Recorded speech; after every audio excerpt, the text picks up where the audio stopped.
আসসালামু আলাইকুম প্রিয় দর্শক, স্বাগত জানাচ্ছি আপনাদের সবাইকে আইওন টিভির পর্দায়। আজ থেকে এক বছর একটু আগে আমরা প্রথম অনুষ্ঠান শুরু করেছিলাম নতুন বাংলাদেশ। সেই নতুন বাংলাদেশের আমরা নতুন বাংলাদেশ পেয়েছি, তবে অনেক কিছুর বিনিময়ে। যেমন 71 পেয়েছি অনেক রক্তের বিনিময়ে। কতটুকু সেই 71কে আমরা ধারণ করতে পারছি সেটা অনেকের অনেক প্রশ্ন। আফটার 71 আমরা আবার গত 2024 সালের অগাস্ট 5 তারিখে পেয়েছি নতুন একটি বাংলাদেশ, যে বাংলাদেশটির জন্য অনেকে জীবন দিয়েছে। আমরা দেখেছি যে ট্রাকের মধ্যে, ট্রলিতে কিভাবে ছাত্রদেরকে নিহত অর্থাৎ লাশ পোড়ানো হয়েছে। এক্সাম্পল, এটাই হচ্ছে নতুন বাংলাদেশ। এই নতুন বাংলাদেশ আমরা কেন নতুনভাবে আবিষ্কৃত করেছি, কেন আমরা আমাদের বাংলাদেশের আমজনতার সামনে নিয়ে আসছি, সেটি নিয়ে অনেক প্রশ্ন। নতুন বাংলাদেশ হয়েছে, বাংলাদেশের গণতন্ত্র, মানবাধিকার, প্রত্যেকটি জিনিসকে আমরা নতুনভাবে পেয়েছি কিনা, এই প্রশ্ন আমরা আজকে আলোচনা করব। সবচেয়ে বড় কথা হচ্ছে যে এই নতুন বাংলাদেশের জন্য আমরা 16 ইয়ার্স 16 বৎসর ক্লান্ত ছিলাম, কষ্ট করেছি, জীবন দিয়েছি, অ্যারেস্ট হয়েছি, কিডন্যাপের শিকার হয়েছি। তারপরে গিয়ে আমাদের সকলের সম্মিলিত প্রচেষ্টার মাধ্যমেই আমরা নতুন বাংলাদেশ পেয়েছি।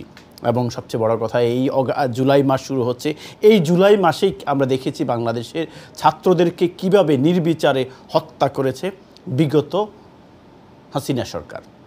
যাই হোক, আমরা আজকে আপনাদের সাথে সেই আনন্দ এবং একটা কথা, যে স্বাধীনতা অর্জন করা যদিও সহজ হয়, রক্ষা করা কতটুকু সহজ। এবং আমরা নতুন বাংলাদেশ পেয়েছি, সেই নতুন বাংলাদেশ নতুনভাবে কি সামনে এগুচ্ছে কিনা, রাজনীতিবিদদের মধ্যে কি ঐক্যমত আছে কিনা, তারা কি দেশকে ভালোবাসে কিনা, এই বিষয়ে আমরা কথা বলবো। আমার সাথে কথা বলার জন্য আমার কাছের ডানের গেস্ট হচ্ছেন ব্যারিস্টার মোহাম্মদ নুরুল গাফফার। উনি যুগ্ম সাধারণ সম্পাদক আমার বাংলাদেশ পার্টি অর্থাৎ এবি পার্টির, যিনি কেন্দ্রীয় কমিটিতে যুগ্ম সাধারণ সম্পাদক হিসেবে আছেন আমার সর্বডানের গেস্ট খন্দকার সাইদুজ্জামান সুমন। উনি কেন্দ্রীয় নেতা হচ্ছেন গণ অধিকার পরিষদের, এবং প্রায় আপনারা ওনার কথা শুনে থাকেন। এবং সেই সময়ের আমাদের সবচেয়ে কাছের একজন মানুষ ছিলেন বাংলাদেশ নিয়ে কথা বলার জন্য, জুলাই আন্দোলনে, রাইট। এবং আমার পাশে আছেন ব্যারিস্টার আমিন চৌধুরী, যিনি ইউকে জামাতের পক্ষ থেকে আজকে কথা বলবেন। এবং আরেকজন স্পিকার, যিনি আমি বলবো যে এই জুলাই আন্দোলনের সময় যাকে সবচেয়ে বেশি বিরক্ত করেছিলাম আমরা, সেই নাসিম চৌধুরী, যুক্তরাজ্য বিএনপি পক্ষ থেকে আজকে কথা বলবেন।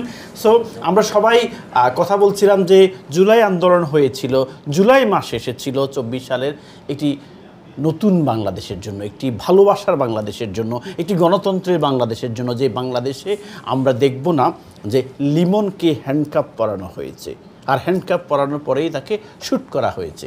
আমরা দেখব না যে কাউন্সিলর, সে হোক আওয়ামী লীগের হোক বিএনপির, একজন কাউন্সিলরকে ফোনে তার সন্তানকে রেখে ক্রসবারে নেওয়া হয়েছে। আমরা দেখব না যে বাংলাদেশে পলিটিক্যাল হ্যারাসমেন্ট কী আকারে ছিল। আমি প্রথমেই যাচ্ছি নাসিম চৌধুরী আপনার কাছে।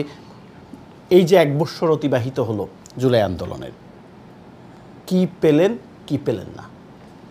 হ্যালো সাহেব, ধন্যবাদ আপনাকে, আইএন টিভিকেও ধন্যবাদ। আমরা ব্লেসড, কারণ আমরা এই যুক্তরাজ্যে থাকায় আমরা একটি প্ল্যাটফর্ম পেয়েছি আপনাদের মাধ্যমে। যুক্তরাজ্যের যে মিডিয়া, আপনাদের আইএন টিভি সহ আরও যারা মিডিয়া রয়েছে, আপনাদের কারণে আমাদের ফ্রিডম অফ স্পিচ ছিল। আমরা এসেছি এখানে, আমরা ভয়ডরহীনভাবে এখানে কথা বলতে পেরেছি। এই কথা বলতে পারার প্ল্যাটফর্মটা তৈরি করার জন্য ফারুক ভাই আপনাকে আমি ধন্যবাদ জানাচ্ছি। আমি আসলে শ্রদ্ধার সাথে প্রথমেই স্মরণ করতে চাই বিগত 16 বছরে আমাদের দলের এবং আরও যারা বিরোধী দলের রয়েছেন, পাশাপাশি ছাত্ররা সহ যত শহীদ হয়েছেন, সকলের আত্মার মাগফিরাত কামনা করি। যারা আহত হয়েছেন তাদের সুচিকিৎসা হোক, এবং আমাদের দলের অনেক নেতাকর্মী, বিশ্বাস করুন ফারুক সাহেব, 16 বছর থেকেই তো আপনি জানেন যে এখানে আসি, কথা বলি, গ্রামে গঞ্জে ছেলেরা কিন্তু বছরের পর বছর বাসা বাড়িতে থাকতে পারে না, ঘরে থাকতে পারে না, বাচ্চাদের দেখতে পারে নাই, কখনোই আপনার নিজের ঘরে গিয়ে শান্তিতে এক রাত ঘুমাতে পারে নাই। সব সময় আত্মীয় স্বজনের বাসায়, ওর বাসায় করে আমাদের নেতাকর্মীরা রাস্তায় ঘুরেছে। তো জুলাই আন্দোলন হয়েছে, আলহামদুলিল্লাহ আমরা দেশ স্বাধীন করতে পেরেছি। বাংলাদেশ আবার স্বাধীন হয়েছে, নতুন বাংলাদেশ স্বপ্ন নিয়েই তো আমাদের এগিয়ে যেতে হচ্ছে। তো এই জুলাই আন্দোলনের যে প্রেক্ষাপটে জুলাই আন্দোলন শুরু হয়েছিল একটি কোটাকে সামনে নিয়ে, সেইখান থেকে এক দফাতে চলে যাওয়া, এটা একটা বিস্তর জিনিস। মনে করেন, আপনি খেয়াল করুন যে আসলে কিন্তু 24-এর প্রথম দিকেই ছাত্ররা কিন্তু প্রথমে আপনার কোটা বিরোধী আন্দোলনটা শুরু করে। তখন কিন্তু শেখ হাসিনা আবার এই আন্দোলনটাকে স্তীমিত করে দেয় ওদের দাবি মেনে নিয়ে। হ্যাঁ, কিন্তু এটা ছিল একটি, কারণ বেঈমান তো আমরা সবসময় বলি যে এই খুনি হাসিনা তো ছিল চতুর, চাতুরতার মাধ্যমেই তো সবসময় এই দেশটাকে পরিচালিত করেছে। আপনি দেখেছেন ওদের সব দাবি মেনে নিয়ে তারপর কোর্টে দিয়ে কোর্টের মাধ্যমে আবার কোটা ব্যবস্থা পুনর্বহাল করে, যার কারণেই জুলাই 1 তারিখ থেকে আন্দোলনটা শুরু হয়। মানে আমি জুলাই 1 তারিখই তো মনে হয় আপনার ওই বৈষম্য বিরোধী ছাত্র আন্দোলনের যে সংগঠনটি আত্মপ্রকাশ করে। তো ওই 1 তারিখে আত্মপ্রকাশ করার পর থেকে এই সংগঠনটি তারা মনে করে যে করে ওই ওদের দাবি দাওয়া নিয়ে কোটা নিয়ে ওরা স্টার্ট করে, যেটা পরবর্তীতে এসে এক দফার আন্দোলনে চলে যায়, সরকার পতনের আন্দোলন। কিন্তু আমরা বিএনপি আমরা কিন্তু 16 বছর থেকে একটি আন্দোলনই করে যাচ্ছি যে হাসিনা হটাও, দেশ বাঁচাও। এই খুনিরা, এই চুরের দলেরা, এই চাটার দলেরা রেজাল্ট কখন আসছে? 71 থেকে রেজাল্টটা কখন আসছে? শুনে, রেজাল্ট এসেছে অবশ্যই ছাত্র আন্দোলনের মাধ্যমে, জনতার আন্দোলনের মাধ্যমে, রাজনৈতিক এবং সাধারণ জনগণ, পাশাপাশি ছাত্র সকলের সম্মিলিত আপনার উদ্যোগের মাধ্যমেই কাঙ্ক্ষিত স্বাধীনতা এটা এসেছে। আপনি কি এখন হ্যাপি? আমরা অত্যন্ত হ্যাপি, আমরা খুবই খুশি যে আন্দোলনের, যেটা আমরা আমার লিডার দেশনায়ক তারেক রহমান, আপনারা জানেন, এই যুক্তরাজ্যে বিগত 16 বছরে বছরে না হলে উনি 5 থেকে 6টা প্রোগ্রাম এই যুক্তরাজ্যেই উনি করতেন। প্রত্যেকটি প্রোগ্রাম যদি আপনি পিছনে যান, উনি বারবার একটি কথাই বলেছেন যে আমাদের সবাইকে একটি প্রশ্নে এক হতে হবে, যে ফ্যাসিস্টের হাত থেকে দেশকে রক্ষা করা, দেশের গণতন্ত্র পুনরুদ্ধার করা, নির্বাচনী ব্যবস্থা পুনর্বহাল করা, তাহলেই বাংলাদেশে একমাত্র প্রকৃত গণতন্ত্র পুনরুদ্ধার, হ্যাঁ, প্রকৃত গণতন্ত্রের স্বাদ আসবে। তো উনি যেটা বলেছেন, আপনি যদি ওনার মানে বক্তব্যগুলোকে খেয়াল করে দেখেন, আমার লিডার বারবার বলে এসেছেন যে আমাকে ক্ষমতায় বসাতে হবে তা নয়, বিএনপিকে ভোট দিতে হবে তাও নয়, আপনার ভোট আপনি দেবেন, যাকে খুশি তাকে দেবেন, কিন্তু ভোটের পরিবেশ সৃষ্টি করতে হবে, জনগণের অধিকার প্রতিষ্ঠা করতে হবে। আপনি কি মনে করেন আইনের শাসন এই সরকার কি এই কাজগুলো করতে পারছে? শুনেন, এই সরকারের কাছে তো আমাদের এক্সপেকটেশন নাই। ওরা যতটুকু পারে, দে আর অনলি, এই সরকার হচ্ছে শুধুমাত্র ওনাদেরকে অ্যাপয়েন্ট করা হয়েছে জাস্ট টু রান ইলেকশন, যেভাবে just to run election or সংস্কার। শুনেন, আমি আপনাকে বলি, সংস্কার তো এটা হচ্ছে যে it's a part of running a country. হ্যাঁ, সংস্কারটা একটা হচ্ছে আপনার কি বলে, আপনার চলমান ধারা। আপনি যখনই একটি ক্ষমতার দায়িত্ব পাবেন, দেখবেন অটোমেটিক্যালি আপনাকে কিছু কিছু জিনিস, যেহেতু 17 বছর একটি স্বৈরাচার জগদ্দল পাথরের মধ্যে চেপে রয়েছিল, যেহেতু 17 বছরে বাংলাদেশের যে অর্গান যেগুলো রয়েছে, যে বডি, আমাদের যে হিউম্যান বিং, আমাদের যে শরীরের মধ্যে যে বডিগুলো রয়েছে, বিভিন্ন অর্গান রয়েছে না, দেশেরও তো একটা অর্গান থাকে, একটা রাষ্ট্রের বিভিন্ন সব কিছুই তো বিনষ্ট করে ফেলেছে। তো সংস্কারটা তো হবেই। আপনি মনে করেন যে এই সরকার ইলেকশন দিতে গেলে ওরা বিভিন্ন সংস্কারের মধ্যে দিয়ে ইলেকশনে আসতে হবে। হ্যাঁ, এখন সংস্কারের আপনার মনে করেন যে এই ব্যাপ্তিটা অনেক বড়। হ্যাঁ, কোনো সংস্কার আছে হয়তো নির্বাচিত সরকার এসে করতে হবে, যেহেতু সংবিধান এখানে মাঝামাঝি অবস্থায় রয়েছে। কোনো সংস্কার আবার এই সরকারের মাধ্যমে করা হয়ে যেতে পারে। তার মানে চলমান প্রক্রিয়া, মানে আপনারা আগে নির্বাচন চান। এখন মনে করেন যে আপনি যে কোয়েশ্চেন যেটা করেছেন যে আমরা এই সরকারের কাজে হ্যাপি কিনা, হ্যাঁ, আমরা এই সরকারের এই যে অর্থনৈতিকভাবে বাংলাদেশ সরকার যেই পরিস্থিতিতে পড়েছিল, বিশ্বাস করেন, আমি ব্যবসায়ী পরিবার থেকে এসেছি, হাসিনার যদি পতন নাও হতো, আর 6টা মাস যদি হাসিনা সাস্টেইন করতো, তাহলে শ্রীলঙ্কা হতো কিন্তু আপনার ফাইন্যান্সিয়ালি আপনার এই সরকার দেউলিয়া হয়ে যেত। ব্যাংকের আর 6 মাস রান করলে ব্যাংকের আপনার কোনো কর্মচারীকেও আপনার বেতন দেওয়ার মতো এদের অবস্থান ছিল না। ধন্যবাদ নাসিমা, আমি আপনার কাছে আসছি, আমি একটু এই বিষয়ে কথা বলবো। জি আমি আসছি, আমি যাচ্ছি ব্যারিস্টার নুরুল গাফফার আপনার কাছে। এই যে 1 বছর চলে গেল এবং আপনাদের সকলের, বাংলাদেশের মানুষের, ছাত্রদের, বিএনপি, জামাত, এবি পার্টি, গণ অধিকার পরিষদ, সবার আন্দোলনের ফসল হচ্ছে নতুন বাংলাদেশ। কেমন যাচ্ছে, হ্যাপি কিনা আপনারা? ধন্যবাদ ফারুক ভাই এবং দর্শক শ্রোতাদের সালাম।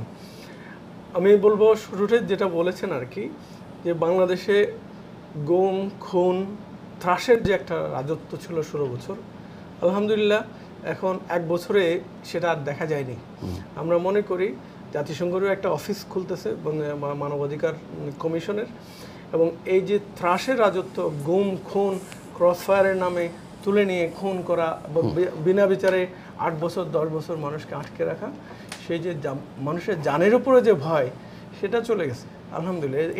এটা একটা বিশাল প্রাপ্তি, বাংলাদেশের মানুষের জন্য একটা বড় উত্তরণ। আরেকটা প্রাপ্তি হচ্ছে বৈষম্য বিরোধী এবং একটা সমাজ সংস্কারের জন্য এটা আমরা 2020 সালে যেরকম আইবি পার্টি গঠন হয়েছিল, যে রাষ্ট্র বিনির্মাণের জন্য এই আন্দোলনটা হয়েছিল এই স্লোগানটাকে ধারণ করেই, এবং এই বিনির্মাণের একটা বড় অপরচুনিটি সৃষ্টি হয়েছে। সেই অর্জন অনেক কম হয়েছে প্রত্যাশা থেকে, অনেক দুর্বলতাই অন্তর্বর্তী সরকারের আছে, ওনারা যেভাবে প্রত্যাশা ছিল সেভাবে যেতে পারেন নাই অনেক ক্ষেত্রে। বাট এই যে একটা স্বৈরাচার মুক্ত হয়ে এসে একটা সবার ঐক্যমতের ভিত্তিতে সামনে দেশে গড়ার যে সুযোগটা ছিল, সেটা তো 15-16 বছরে ছিল না। এই সুযোগ প্রাপ্তিটাই হচ্ছে যে একটা বড় অর্জন। তো এটাকে এখন কাদামাটি আমাদের রাজনৈতিক দলগুলোর হাতে, দেশের জনগণের হাতে এসছে। এটাকে আমরা কীভাবে বানাবো, সেটাকে কীভাবে গড়বো, সেটা আমাদের দায়িত্ব, আমাদের কর্তব্যের উপরে। আমরা যদি এটা পারি সামনে, তাহলে প্রত্যাশা আমাদের পূর্ণ হবে, আর না হলে আবার সেই অভ্যুত্থানের দিকে মানুষ যাবে। তার মানে এটা কি রাজনৈতিক দলের উপর ডিপেন্ড করতেছে অনেকটা? রাজনৈতিক দল এবং মানুষের উপরেও, কারণ রাজনৈতিক দলগুলোকে আবার জনগণের সামনে যেতে হবে, সেই নিশ্চয়তা সৃষ্টির জন্য এটা হচ্ছে যে আপনার এই সংস্কারের অন্যতম উদ্দেশ্য। আমি যদি বলি যে হ্যাঁ, এই যে এই কাঠামোগুলো অকার্যকর হয়ে পড়েছিল, প্রতিষ্ঠানগুলো মানুষকে সেবা দিতে ব্যর্থ হয়েছিল, নাগরিক হিসাবে স্বীকৃতি দিতে, প্রোটেকশন দিতে, বিচার, তারপরে আইন শৃঙ্খলা রক্ষাকারী বাহিনী, নির্বাচন ব্যবস্থা, দুর্নীতি দমন কমিশন, এগুলোকে ফাংশনাল করার জন্য যে প্রয়োজনীয় কাঠামোগত সংস্কার, সেইগুলো করতে হবে। করার এই যে ঐক্যমত্যটা শুরু হতে হবে, এবং যেটা আশা এখন চলমান আছে, এবং সব সক্রিয় রাজনৈতিক দলই এতে সহযোগিতা করছে, সেটা করতে হবে। প্লাস যে শেখ হাসিনা যেরকমভাবে নির্বাচন ছাড়া ক্ষমতা থাকার জন্য এটা নির্বাচনটাকে ম্যানিপুলেট করে ফেলেছিল, যে একটা প্রহসনের নির্বাচনে পরিণত করেছিল। একটা নির্বাচন হয়ে এখন ধরেন অন্তর্বর্তী সরকার আছে, আরেক সরকার যে ক্ষমতায় বসে সেটাকে আবার ম্যানিপুলেট যাতে না করতে পারে, সেটার কাঠামো তৈরি করতে হবে সেমনভাবে যাতে সেটা কেউ ম্যানিপুলেট না করতে পারে। এবং এটা ধরেন তত্ত্বাবধায়ক সরকার ব্যবস্থা ছিল সংবিধানের মধ্যে, শেখ হাসিনা সেটাকে বিলুপ্ত করে দিয়েছিল সংবিধান থেকে। সুতরাং সেটাকে আবার সংবিধানে যেরকমভাবে এখন কেস আছে কোর্টে, এটা পুনঃপ্রতিষ্ঠিত হবে, তেমনিভাবে এমন কাঠামোটা দরকার যে যা একজনের ব্যক্তির হাতে বা একটা দলের হাতে যাতে সমতা না কক্ষিভূত হয়। সেটাকে সংস্কারের জন্য, এটা কি এই সংস্কারটুকু করতে কি যে ফেব্রুয়ারির মধ্যে যে নির্বাচন হবে, আপনি কি মনে করেন এই সংস্কার ফেব্রুয়ারির মধ্যে পসিবল, নাকি এটা রাজনৈতিক দলের হাতে দিয়ে? আমরা মনে করি যে এটা সর্বতভাবে সবটা উইথ ডিউ রেসপেক্ট আমাদের অনেক যে যায় মানে লঙ্কা সে হয় রাবণ আর কি, সেরকম অবস্থা। যারা ক্ষমতা যায়, যাওয়ার আগে সবাই সব কিছু শর্ত মেনে নেয়, কিন্তু এই যে ক্ষমতার ধরেন স্বাদ পাওয়ার পরে অনেকে অনেক সময় এটাকে পিছনটা স্মরণ থাকে না, বা এটাকে আবার সেই বিচারপতির বয়স পলিটিক্যাল পার্টির কথা বলছেন নাকি বর্তমান অন্তর্বর্তীকালীন সরকারের কথা বলছেন? আমি বলছি প্রত্যেকেরই কথা। ইভেন আমি এবি পার্টির কথাই যদি বলি, আমাদের পার্টির কথা, আমাদেরকেও কেন আপনি এমন ক্ষমতা দিবেন যেটা আমি অ্যাবিউজ করতে পারবো? আমি বলছি যে ক্ষমতা থাকবে জনগণের হাতে, এবং 5 বছর পর পর অথবা 4 বছর পর পরে যেটাই ক্ষমতা হবে, যাতে ফেয়ার অ্যান্ড Credible ক্রেডিবল ইলেকশনের মাধ্যমে সেই সরকার পরিবর্তনের ক্ষমতা জনগণ যে মালিক বলে রাষ্ট্রের এর মালিকানা যাতে আমরা ফিরিয়ে দিতে পারি সেটা নিশ্চয়তা করার দায়িত্ব আসলে ভিজিবলি এখন করাটা জরুরি এবং সেটা এই সাংবিধানিক যে কাঠামো করা হয়েছে সেটা আসলে এই অর্ডিন্যান্সের মাধ্যমে পরিবর্তন করে সম্ভব নয় এবং একটা সরকার যে সংসদ সেটা পাশ করে নতুন সংবিধান করেও সেটা সম্ভব না। শেখ হাসিনা যেভাবে সেটাকে টাইট করেছে যেটা এই সংবিধানের কিছু অংশ পরিবর্তনই করতে পারবেন না, সুতরাং সেটাকে এই অপরিবর্তনযোগ্য অংশগুলো আপনি গণভোটের মাধ্যমে একটা নতুন সংবিধান করা ছাড়া কোনো উপায় নেই। সেটা করা আর একটা সুযোগ সবার দলের কাছে আসছে। আমি মনে করি সবাই ঐক্যমত হয়ে সেটা করবে এবং নতুন বাংলাদেশ করার জন্য যেটুকু হয়েছে সেটার ভিত্তিতে যেগুলো প্রতিষ্ঠানগুলো ধ্বংস হয়ে গেছিলো, যে এটাকে যদি একটা বাকেট ধরি আমরা উদাহরণ, অনেকগুলো ছিদ্র হয়ে এটা তলাটা ধ্বংস করে ফেলছিল, এটা এমন তত্ত্বাবধায়ক সরকার সেটাকে মেরামত করার চেষ্টা করছে, পুরোপুরি সফল হয় নাই। এখন সবাই মিলে আবার সেটাকে একটা ভিত্তির। ধন্যবাদ ব্যারিস্টার নুরুল গাফফার সাহেব। আমি যাচ্ছি ব্যারিস্টার আমিন চৌধুরী আপনার কাছে। আপনার দুটো প্রশ্ন, কেমন লাগছে এই যে একটা বছর আপনাদের দলে বিএনপি যেমন অনেক নির্যাতিত হয়েছে, স্পেশালি বিএনপি চেয়ারপারসন, সেম আপনার দলে অনেকেই অযৌক্তিকভাবে মানে ইলিগেলি ফাঁসি দেওয়া হয়েছে এবং আপনার মীর কাসেমের ছেলে ব্যারিস্টার আরমান সাহেব ফেরত আসছে আয়নাগর থেকে, সেটা আপনাদের খুবই কষ্টের একটা বিষয় এবং কেমন লাগছে এই এক বছর? ফার্স্ট। সেকেন্ড কোয়েশ্চেনটা, আমরা কয়েকদিন আগে ইসলামী শাসনতন্ত্র আন্দোলনের একটি অনুষ্ঠানে দেখলাম যে সেখানে সকল দলকে মানে সকল দল আসছে, আমি জানি না কেন বিএনপি আসে নাই নাকি দাওয়াত দেওয়া হয় না, হোয়াট এভার, আপনারা কি মনে করেন ওই ধরনের কোনো প্ল্যান আছে নাকি যে ইসলামী সবগুলো দল ঐক্যমত করছেন আপনারা? বিসমিল্লাহির রহমানির রহিম। সুপ্রিয় উপস্থাপক এবং সুপ্রিয় দর্শক মণ্ডলী এবং আমার সহ বক্তা যারা আছেন সবাইকে শুভেচ্ছা জানিয়ে, বিপ্লবের শুভেচ্ছা জানিয়ে আজকে আমি আমার প্রাথমিক বক্তব্য শুরু করছি। প্রথমে আমি শ্রদ্ধা পরিস্মরণ করছি শহীদ আবু সাঈদ, শহীদ মুগ্ধ থেকে শুরু করে শহীদ রাজীব থেকে শুরু করে প্রত্যেকটা শহীদকে, যাদের তরতাজা রক্তের বিনিময়ে আজকে আমরা এই নতুন বাংলাদেশ পেয়েছি, যাদের তরতাজা রক্তের বিনিময়ে আজকে আমরা নতুন স্বাধীনতার স্বাদ আস্বাদন করছি, যাদের তরতাজা রক্তের বিনিময়ে আজকে আমরা ব্রিগেডিয়ার জেনারেল আব্দুল্লাহিল আমান আজমিকে আমরা দীর্ঘ 8 বছর পরে ফেরত পেয়েছি, যাদের তরতাজা রক্তের বিনিময়ে আজকে আমরা আমার বন্ধু ব্যারিস্টার আরমানকে আমরা ফেরত পেয়েছি। সুপ্রিয় উপস্থাপক, আপনি বলেছেন যে কীভাবে বাংলাদেশ জামায়াত ইসলামীর নিরপরাধ নেতৃবৃন্দকে হত্যা করা হয়েছিল। আপনি দেখেন যে একটা দলের শীর্ষ নেতা আমির জামাত মাওলানা মতিউর রহমান জামি, সেক্রেটারি জেনারেল আলী হোসেন মোহাম্মদ মুজাহিদ, আব্দুল কাদির মোল্লা, মীর কাসেম আলী থেকে শুরু করে আমাদের যে 5 জন নেতাকে যেভাবে অন্যায়ভাবে ফাঁসিতে ঝোলানো হয়েছে, এটা হচ্ছে পৃথিবীর ইতিহাসে অত্যন্ত বিরল। আমরা দেখেছি রিসেন্টলি আমাদের এটিএম আজহারুল ইসলাম, তাকে ফাঁসির রায় দিয়ে দেওয়া হয়েছিল। আজকে সুপ্রিম কোর্ট, অ্যাপেক্স কোর্ট, বাংলাদেশের অ্যাপেক্স কোর্টের সর্বোচ্চ আদালতের 7 জন বিচারপতির সমন্বয়ে তারা একত্রভাবে বলেছেন যে এটিএম আজহারুল ইসলাম সম্পূর্ণ নির্দোষ, তার কোনো দোষ নেই। এটাতে প্রমাণিত হয় যে কীভাবে প্রত্যেকটা বিচার ছিল জুডিশিয়াল কিলিং করে আমাদের নেতৃবৃন্দকে হত্যা করা হয়েছিল। শুধু তাই না, আমাদের অনেক নেতৃবৃন্দ, আমাদের অধ্যাপক গোলাম আজম, সাবেক আমির জামাত, ভাষা সৈনিক, তাকে জেলের ভিতরে তাকে মৃত্যুবরণ করতে হয়েছে। আমাদের বিশ্বনন্দিত মুফাসসির কুরআন, বাংলাদেশ শুধু নয়, সারা বিশ্বের কোটি কোটি মানুষের নয়নের মণি আল্লামা দেলাওয়ার হোসেন সাঈদী, যিনি জাতি, ধর্ম, বর্ণ, দল, মত নির্বিশেষে সকলের কাছে অত্যন্ত প্রিয়ভাজন ব্যক্তি ছিলেন। আমরা দেখেছি কীভাবে তাকে শুধু জুডিশিয়াল কিলিং নয়, তাকে ষড়যন্ত্রের মাধ্যমে তাকে মেডিকেল কিলিং করা হয়েছে। আমাদের চোখের সামনে এই ঘটনাগুলো ঘটেছে। আমাদের অসংখ্য বাংলাদেশ ইসলামী ছাত্র শিবিরের অনেক নেতাকর্মী, আজও আমরা তাদের সন্ধান পাচ্ছি না। আপনি ইসলামিক ইউনিভার্সিটি থেকে শুরু করে বিভিন্ন জায়গা থেকে আমাদের যে সকল নেতৃবৃন্দকে তুলে নিয়ে যাওয়া হয়েছিল, আজ পর্যন্ত আমরা তাদের সন্ধান পাচ্ছি না এই 1 বছর চলে যাওয়ার পরেও। এটা হচ্ছে কতটুকু বেদনাদায়ক। যারা হারিয়েছে, যেই প্রাণগুলো চলে গিয়েছে, তার স্বজনরা শুধু বুঝতে পারে যে কতটুকু ব্যথা। আজকে এই যে আমি আজকে ফ্রিডম অফ এক্সপ্রেশন, আজকে স্বাধীনভাবে কথা বলতে পারছি, এটাই তো হচ্ছে স্বাধীনতা। মনে হচ্ছে আমরা নতুনভাবে স্বাধীনতা আমরা অর্জন করেছি। 47-এ একবার আমরা স্বাধীন হয়েছিলাম, 71-এ আমরা একবার স্বাধীন হয়েছিলাম, আমরা গর্বের স্বাধীনতা ভোগ করেছিলাম। কিন্তু আসলে নতুন করে আসলে প্রকৃত স্বাধীনতার স্বাদ এখন অনুভূত হচ্ছে। মনে হচ্ছে না আমরা আজকে প্রাণ করে কথা বলতে। তার মানে এই সরকারের আন্ডারে আপনারা হ্যাপি? এই যে বিগত মানে এই না, অন্তর্বর্তীকালীন আমার কোয়েশ্চেন ছিল যে আমরা এই নতুন স্বাধীনতা পেয়ে খুশি কিনা, সেটা হচ্ছে ম্যাটার। আর এই সরকারের আন্ডারে আমরা হ্যাপি কিনা, আপনার কোয়েশ্চেনটা চলে গিয়েছে এখন ভিন্ন দিকে আর কি। আপনি যদি আমাকে বলতে চান যে আমি কত পার্সেন্ট মার্কস দিতে চাইবো, আমরা এখনো দেখিনি স্বৈরাচার ফ্যাসিস্টদের বিচার, আমরা এখনো দৃশ্যমান কোনো বিচার দেখিনি। আমাদেরকে বলা হচ্ছে যে হয়তোবা অক্টোবরের মধ্যে কিছু একটা বিচার আমরা হয়তোবা দেখতে পারবো, আসলে এখনো দৃশ্যমান নয়। সংস্কারের প্রক্রিয়াগুলো এখন দৃশ্যমান নয়। এটা কি জামাতে আমির কি কোথাও বলছেন যে উনি এই বিচারটা চাচ্ছেন, স্ট্রংলি কোথাও বলছেন? শুধু জামাতের আমির জামাত নন, আমির জামাত শুধু এককভাবে শুধু একক নেতা নন, তিনি একটি প্রতিষ্ঠান এবং জামাত হচ্ছে তাকে মজলিস শুরা মতামত নিয়ে, নির্বাহী পরিষদের মতামত নিয়ে তাকে কথা বলতে হয়।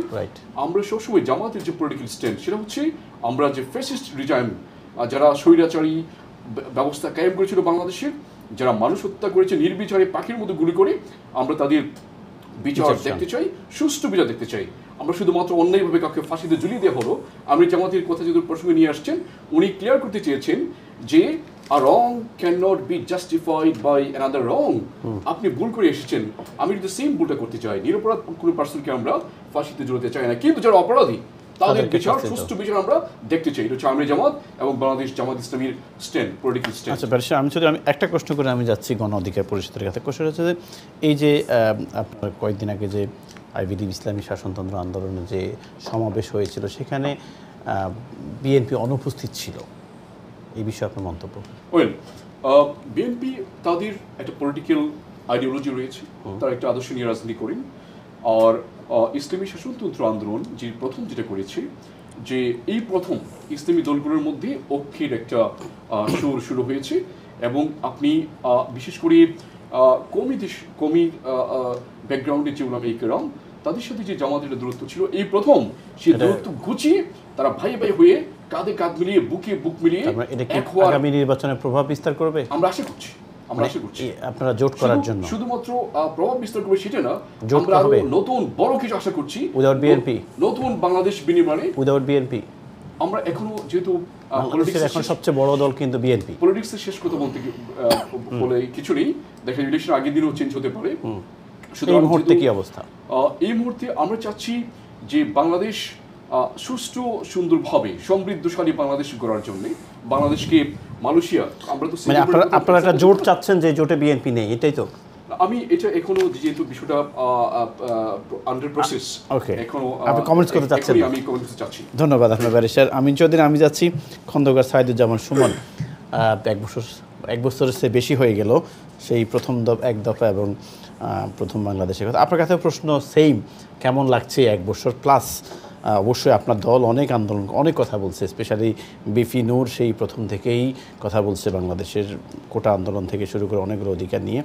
প্রশ্নটা হচ্ছে যে আপনাদের বিপি নূরও কিন্তু সেদিন মঞ্চে ছিল মঞ্জু ভাইয়ের সাথে এই ইসলামী শাসনতন্ত্র আন্দোলনের অনুষ্ঠানে উইদাউট বিএনপি। তার মানে কি, যেটা আমি ব্যারিস্টার আমিন সাহেব যে কথাটি বললেন যে দে আর ট্রাইং, ইসলামী দলগুলো অর্থাৎ সবগুলোকে ইউনিটি করে একটা জোট করতে চাচ্ছে এবং বিএনপি সবচেয়ে বড় দল এই মুহূর্তে, বিএনপিকে ছাড়া কিনা, এই বিষয়ে আপনার মন্তব্য? দুটো কোয়েশ্চেন, কেমন আছেন এবং মন্তব্য? প্রথমে আইএনটিভিকে ধন্যবাদ, যে আইএনটিভির মাধ্যমে জুলাই বিপ্লবের অনেকগুলো টিভি চ্যানেলের মধ্যে অন্যতম প্রতিষ্ঠানে আইএনটিভি জুলাই বিপ্লবকে সারা বিশ্বব্যাপী দিয়েছে। তাই আপনাদের কলাকৌশলী সবাইকে প্রতি কৃতজ্ঞতা এবং স্পেশালি থ্যাংক ইউ আপনাকে। আপনি শুধু সাংবাদিক হিসেবে নন, একজন মানবিক মানুষ হিসেবে বা আন্দোলনকারী একজন সাংবাদিক হিসেবেও ওই সময়টাতে আপনার মাঝে একটা স্পিড দেখেছিলাম, আপনাকে থ্যাংক ইউ এবং এই জন্য। এবং নতুন বাংলাদেশ যে আজকের যে আপনার পেছনের ব্যাকগ্রাউন্ড, 10 জুলাই আমরা এই জায়গাতেই টকশো করেছিলাম নতুন বাংলাদেশ নিয়ে, এখন একটা জাতীয় দিবস হিসেবে ঘোষণা হয়েছে। এই জন্য আপনার এই আইডিয়াকেও আমি অভিনন্দন জানাচ্ছি, যদিও আমি এই দিবসটা মানতে নারাজ, তারপরেও আমাদের তো আইডিয়া ছিল। এবং আমি আমার বক্তব্যের শুরুতে জুলাই বিপ্লবের আমার যে ভাইরা, আমার যে কলিগরা, আমার যে যোদ্ধারা শহীদ হয়েছে, তাদের আত্মার মাগফিরাত জানাই। আনন্দের চেয়ে বেশি আমি ব্যক্তিগতভাবে আবেগ নিয়ে এই জুলাই বিপ্লবকে আমি ধরে নেব, কারণ এই 1 জুলাই থেকে 3 জুলাই পর্যন্ত আমাদের প্রথম বৈষম্য বিরোধী ছাত্র আন্দোলনের প্রোগ্রাম হয়েছিল, ঘোষণা হয়েছিল।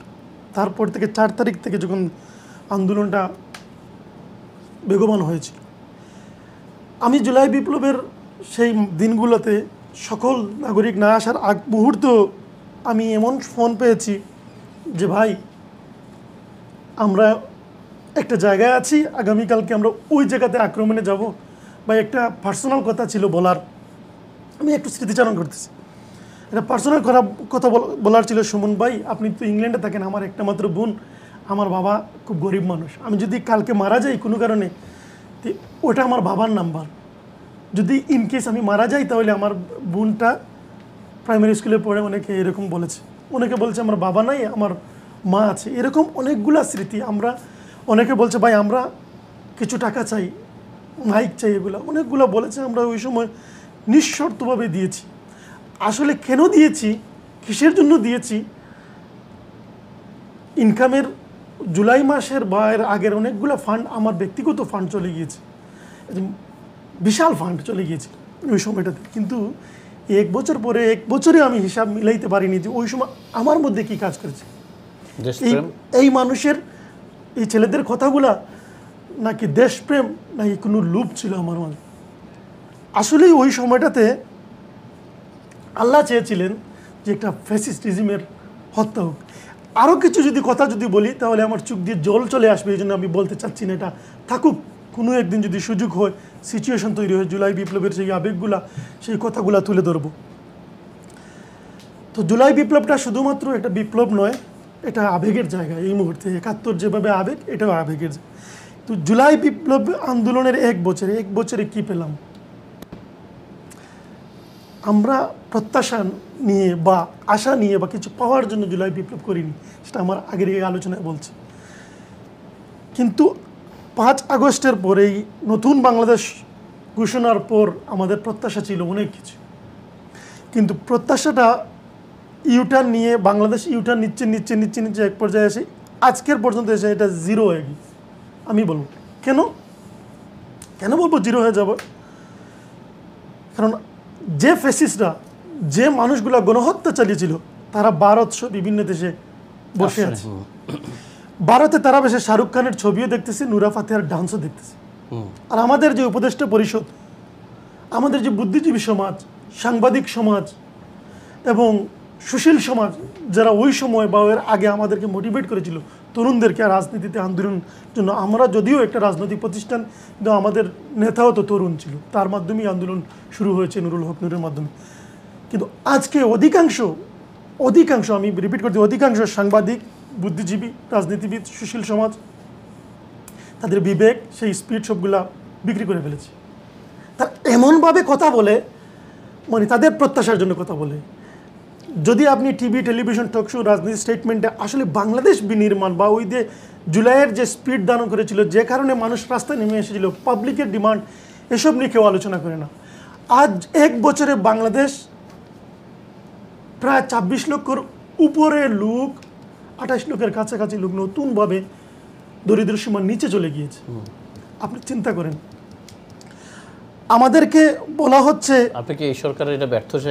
না, এই সরকারের সুনাম আছে, কিন্তু আমাদের বুদ্ধিজীবী সমাজ, সুশীল সমাজ বা আমরা যারা কথা বলি, আমরা সুনামটা বলবো তার 10% বলবো, কিন্তু একটা ভুল করলে ওটা 90% বলতে হবে।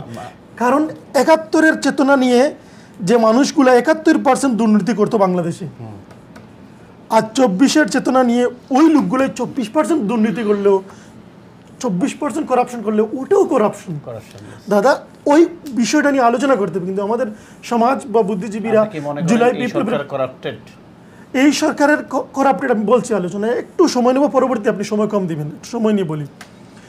সরকারটা করাপ্টেড, আমরা শুধুমাত্র ডক্টর ইউনূস দেখতেছি। আমরা বাঙালি জাতি আবেগে মানে কান্না চলে আসে আমাদের, বিটিভির মুভি দেখেও আমরা ছবি দেখে কান্না করে ফেলি, কিন্তু রিয়েলিটিটা বুঝতে কেন বুঝি না। শুধুমাত্র আপনি ডক্টর ইউনূস দেখতেছেন, বাকি যে 21 জন আছে উপদেষ্টা পরিজনে, 22 জন লোক আছে, এরা কি করাপ্টেড নয়? এরা করাপ্টেড। কি হচ্ছে বাংলাদেশে? আগে আমরা যেটা দেখতাম বিটিভিতে ছিল আলু ক্ষেত, বেগুন ক্ষেত, শাক সিরাজ, এখন আমরা দেখি ওই ঐক্যমত পরিষদ। তো ঐক্যমত ভালো না এটা বিটিভি না প্রতিদিন বিটিভিতে এখন ঐক্যমত নিয়ে আলোচনা চাচ্ছে তো শুনেন দেশ বিল্ড আপের জন্য তো ঐক্যমত প্রয়োজন। শুনেন ঐক্যমত এভাবে ওপেন প্ল্যাটফর্মে ক্লাউডের মধ্যে দাঁড়িয়ে লাইভ করে বিটিভিতে প্রোগ্রাম করে ঐক্যমত হয় না ভাই। যে বিএনপি মেনে নিছে না, তাই না, টু টার্ম সেটা ভিন্ন বিষয়। কারণ এখানে আজকে আমি একটা কথা বললাম ঐক্যমতে, কালকে আর একটা কথা বললাম। স্টেটমেন্ট পরিবর্তনের পাশাপাশি মানুষ রাজনীতিবিদদেরকে খারাপ ভাবে, দেশ চালায় পলিটিশিয়ানরা স্টেটমেন্ট পরিবর্তন করতে পারে, মত পরিবর্তন করতে পারে, কিন্তু এই যে লাইভ করে আগে শাহ সিরাজ আর এখন ওই আলী রিয়াজ প্রতিদিন দেখাইতেছেন, এতে লাভের লাভ কিছুই হচ্ছে বলে মনে হয় না। বরঞ্চ ওই যে জগভর্তি পানি ওটা কয়েক কিউবিক লিটার পানি খেয়ে ফেলছেন ওই ওরা নাস্তা টাস্তা খেয়ে হইতেছে। এটা আমাদের ঐক্যমতের কারণে নয়, এটা আমাদের সুশীল সমাজ এটা দেখতেছে না। দ্বিতীয় হচ্ছে আমাদের সামাজিক অবক্ষয় হচ্ছে। আগে আমরা সমাজে দেখতাম বিভিন্ন মন্ত্রীরা বিভিন্ন নায়িকাদের নিয়ে কথা বলতো, বিভিন্নভাবে কথা আলোচনা করতো, তাদেরকে আবার মন্ত্রী পরিষদ থেকে বহিষ্কার করা হতো, বিভিন্ন রাফ মিডিয়া সোশ্যাল মিডিয়া সব বিভিন্ন আসতো। এটা এখন আরো বেশি প্রভাব সৃষ্টি হয়েছে। যেমন এটা ওটা লো লেভেলের কথা, যেমন না কিন্তু হচ্ছে। আপনি তো সাংবাদিক, আপনি জানেন।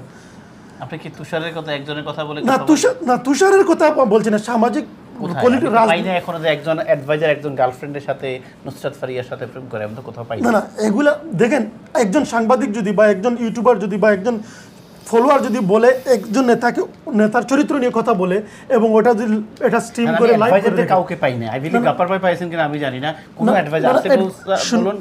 অ্যাডভাইজার আমি বাহ্যিক সবগুলো বিষয় নিয়ে আলোচনা করতেছি, আপনি পান নাই সেটা ভিন্ন কথা, কিন্তু সমাজে তো হচ্ছে, এগুলা কন্ট্রোলিং এ আসে না। ল অফ অর্ডার আমরা যেটা নিয়ে একটা বিষয় বলে আমি কলাকে যাব, আপনাকে জাস্ট একটা প্রশ্ন করি। এই যে ব্যারিস্টার আমিন সাহেব যে কথাটি বলছেন যে ওনারা একটা জোট করতে চাচ্ছেন, অন প্রসেস আছেন এবং গণ অধিকার পরিষদ করেছেন দেখলাম স্টেজে, what do you think about? বলছি আমি ভাই জুলাই বিপ্লবের কথাগুলো বলি, আপনি একটু সময় দেওয়ার জন্য আমি অনুরোধ করছি।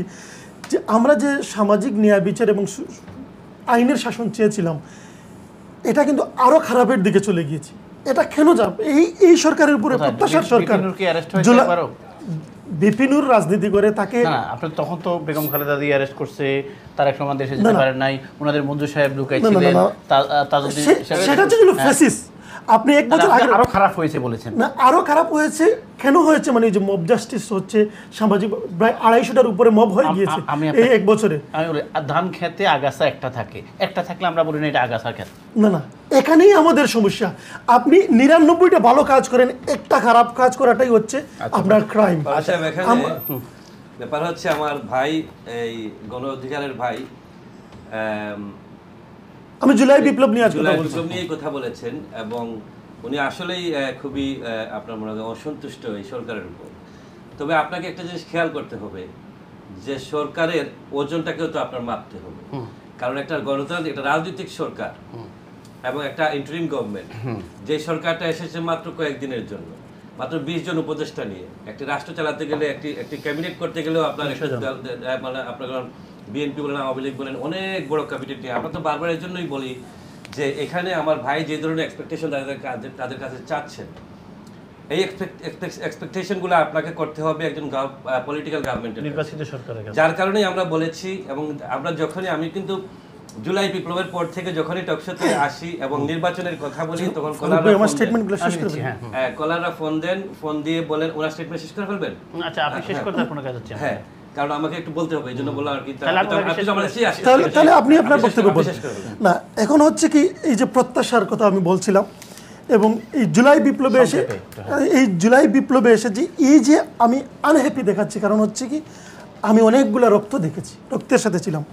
এখন এই গভর্নমেন্টকে আমরা প্রথমেই বলেছিলাম, জুলাই বিপ্লবের যে যারা স্টেক হোল্ডার ছিল সবাই বলছিল যে আপনি একটি জাতীয় সরকার করেন অথবা এই উপদেষ্টা পরিষদকে ঢালাওভাবে সকল স্টেক হোল্ডাররা, রাজনীতিবিদরা, বিএনপি বলে নাই, বিএনপি বলে নাই, কিন্তু সমস্ত রাজনৈতিক দলগুলো জাতীয় সরকার, বিএনপি এখনো তো অনেক বিষয়ে দ্বিমত প্রকাশ করতে পারে, ওটা তাদের রাজনৈতিক পলিসি।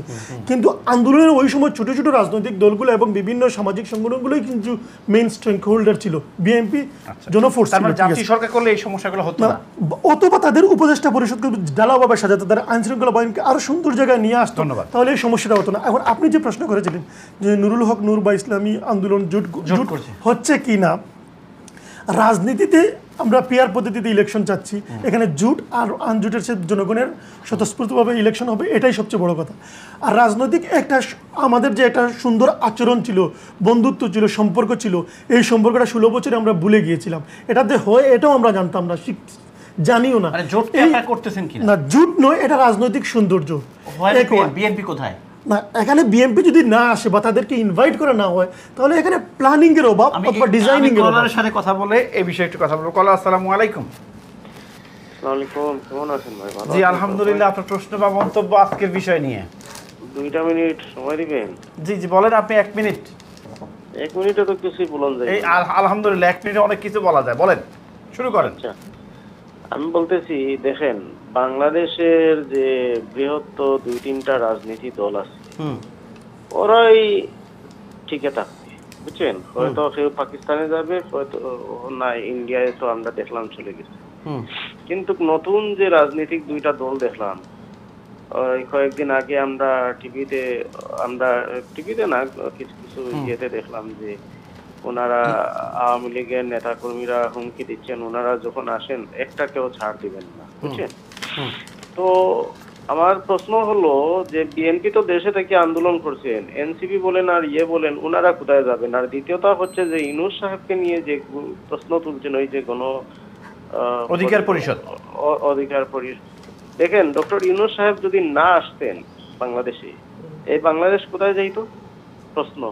দ্বিতীয়ত হচ্ছে যে দেখেন, উনি যেভাবে দেশের যে 2-3 দিন পর পর যে আন্দোলনগুলা শুরু করে দেয় একটা গোষ্ঠী, এই আন্দোলনকারীদেরকে যেভাবে উনি হ্যান্ডেলিং করতেছে, ওনাদেরকে কোনো মেধা আছে যে ওনার মতো এইভাবে হ্যান্ডেলিং করার?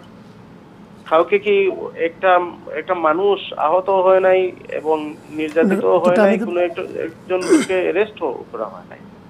তো এর ফলে আমি বলবো কি, ওনারা যে বলতেছেন যে এই ইলেকশন, আরে বাবা ইলেকশন তো হবে, হ্যাঁ, ইলেকশন গিয়ে আপনারা পাস করেও কি করবেন?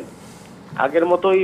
জি জি, আপনাকে ধন্যবাদ। আপনার প্রশ্নটা বাংলাদেশ কই যেত, এটা আমি গণ অধিকার পরিষদের জন্যই রেখে গেলাম যে আমি আসবো এরপরে। একটু সুযোগ দিয়েন। জি জি, আমি আসছি, আমি যাচ্ছি পরবর্তী কল। আসসালামু আলাইকুম। সবাইকে ইকুয়ালি টাইম দেওয়া হবে। সালামু আলাইকুম। একদম একদম। সালামু আলাইকুম। এটা ইকুয়াল। সালামু আলাইকুম। হ্যালো কলার, আসসালামু আলাইকুম। হ্যালো কলার, আমি শুনতে পাচ্ছি না আপনাকে। হ্যালো, যারা কল করবেন আগে টিভি সাউন্ড কমাবেন, দেন আমি আপনাদের সাথে কথা বলবো। যাচ্ছি পরবর্তী কলে। আমি কলার শুনতে পাচ্ছি না। আমি ইন দ্য মিন টাইম একটু নাসিম চৌধুরী আপনার জন্য 2.5 মিনিট। সাহেব ধন্যবাদ আপনাকে। আসলে ওই যে প্রশ্নটা বললাম, সময় বেঁধে দিয়েছেন আপনি। আমার প্রথম ইন্টারভিউতে আমি আসলে সামান্য আলাপ করে ভাবলাম যে আপনি পরবর্তী আসেন, তারপরে ওনারা আসলে আলাপ করেন, ওনারা বিস্তারিত আলাপে চলে গেলেন, তারপরে আর সুযোগ পেলাম না। যাই হোক, যেই কথাতে ছিলাম যে আমার যে গণ অধিকার পরিষদের ভাই, উনি হি ইজ ফ্রাস্ট্রেটেড। আমি জানি ওনারা ফ্রাস্ট্রেটেড, ওনার সাথে আমি আরও টকশো করেছি। They are not very happy about the government. But একটা কথা হচ্ছে, আপনাকে আমি বলি যে আপনাকে এই জিনিস প্রথমে খেয়াল করতে হবে যে গভর্নমেন্টটা কি, গভর্নমেন্টটার এক্সপিরিয়েন্সটা কি, এরা কোথা থেকে আসলো, এরা কি রাজনৈতিক দল, এরা কি রাষ্ট্র পরিচালনা করেছে, এদের কি কোনো এক্সপিরিয়েন্স রয়েছে? নাই। ডক্টর ইউনূস সাহেব ইজ নট এ পলিটিশিয়ান। তার ওনার এক্সপিরিয়েন্স কখনোই ছিল না। আর আপনি যদি উপদেষ্টা পরিষদটাকে দেখেন, এইসব এনজিও থেকে নিয়ে এসে এদেরকে দিয়ে একটা উপদেষ্টা পরিষদ করা হয়েছিল। আপনি যদি খেয়াল করে দেখবেন, মঈন ফখরের সময়ও কিন্তু অনেক আমলারা ছিল। আমলারা কিন্তু আবার রাজনৈতিক দলের মতোই, আমাদের কিন্তু আবার দেশ পরিচালনার অভিজ্ঞতা থেকে, এরা পিছন থেকে দেখে সবকিছু, এবং they have the experience to run the government. এই জন্য মনে করেন যে ওই 111-এর সময় যারা এসেছিল, এরা তো ওয়ার্স ছিল, বাট তারপরে কান্ট্রি রান করতে গিয়ে এরা, যখন আমরা এই সরকার আসার পরে দেখেছি যেভাবে ওই যে আপনার আইন শৃঙ্খলাকে যেভাবে ওনারা মানে শক্তভাবে ধরতে পারেন নাই, এখানে যদি এই উপদেষ্টা পরিষদটা যদি আরো ডিফারেন্ট ভাবে হতো, তাহলে আরো কিছু এক্সপেক্ট করা যেত এদের কাছ থেকে। কিন্তু আমি যেই বললাম যে কথাটা, যে আমরা কখনোই এই গভর্নমেন্টের কাছে আমরা এক্সপেক্ট করি না যে ওনারা আমাদেরকে এই দিয়ে দিবেন, ওই দিয়ে আইনশৃঙ্খলা পরিস্থিতি ঠিক করে ফেলবেন, সব সংস্কার করে ফেলবেন, রাষ্ট্র পরিচালনা করে ফেলবেন। এই যে একজন একটু আগে যে কলার যে ফোন করে বললেন যে ওনারা নির্বাচন দিবেন, নির্বাচনের কথা বলেন, আরে ভাই আপনারা কোথায় থাকেন? আপনারা কিভাবে চিন্তা করেন যে একজন সরকার 20 জন উপদেষ্টাকে নিয়ে একটি বৃহৎ বাংলাদেশের মতো রাষ্ট্র পরিচালনা করবে যেখানে আপনার একটা পয়সার ফরেন ইনভেস্টমেন্ট এখনো পর্যন্ত আসে না এই গভর্নমেন্ট আসার পরে, আসবেও তো না। ফারুক সাহেব, আপনি কি 10 মিলিয়ন ইনভেস্ট করবেন একটা ইন্টারিম গভর্নমেন্টের উপর, যে গভর্নমেন্টের সাস্টেনিটি আপনি জানেন না, এদের লাইফ লাইন আপনি জানেন না, এখন কখন এদের লাইফ শেষ হয়ে যাচ্ছে, ঠিক না? হ্যাঁ, আপনি কি করবেন? তো একটা ফরেন ইনভেস্টমেন্ট ছাড়া কি একটা রাষ্ট্র চলতে পারে? আপনার অর্থনীতি ভঙ্গুর, পারবে এই সরকার অর্থনীতি? বিদেশের যে বড় বড় যে কোম্পানিগুলো রয়েছে, রাষ্ট্রগুলো রয়েছে, এরা কি ইনভেস্ট করবে বাংলাদেশে? তারা প্রথমেই দেখবে যে 5 বছর একটা সরকার এসেছে কিনা, গণতান্ত্রিক সরকার এসেছে কিনা, জনগণের ক্ষমতায় একটা সরকার এসেছে কিনা। যখনই এই সরকার আসবে তারপরেই কিন্তু আপনার এই অর্থনীতির চাকা ঘুরতে শুরু করবে। আসুন আইন শৃঙ্খলা পরিস্থিতিতে আপনি দেখুন, আমি আরেকটা টকশোতেও বলেছি যে আমি দেখলাম যে একজন মহিলা একটা পুলিশকে এইভাবে কলারে ধরে টেনে টেনে নিয়ে যাচ্ছে, আর পুলিশ বলছে ম্যাডাম ম্যাডাম ম্যাডাম আমাকে, উনি বলছে যে না, তোকে আমি আজ দেখে ফেলবো। এখন একটা সাধারণ মানুষ একজন পুলিশকে টেনে নিয়ে যাচ্ছে, জানেন পুলিশ কেন কিছু করতে পারছে না? পুলিশের মধ্যে ভয় কি আপনি জানেন? বাবারে, এই মহিলাকে যে আমি বলবো এখন এটা কি বিএনপি না জামাত না এনসিপি না গণ অধিকার, কোন ফল আসবে আমার উপরে? আমি চাকরি চলে যাবে। বরং পুলিশ কি করছে, মাঝামাঝি দাঁড়িয়ে ওরা খেলা দেখছে।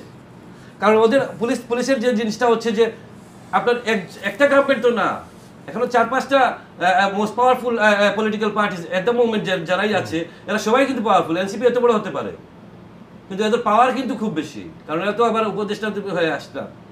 এই গণ অধিকার নুরু উনি অনেক কষ্ট করেছে, উনি অনেক মার খেয়েছেন, ওনার জন্য আমাদের সিম্পেথি রয়েছে। তো ওনাদেরও তো একটা স্টেক রয়েছে। তো এই যে স্টেক হোল্ডারদের মধ্যে যে পুলিশকে নিয়ে, আইন শৃঙ্খলাকে নিয়ে, আপনার এই যে পুরো সরকারি ব্যবস্থাকে নিয়ে যে একটা টানাটানি, সাধারণ জনগণকে এটা বুঝেন যে government can not sustain like this.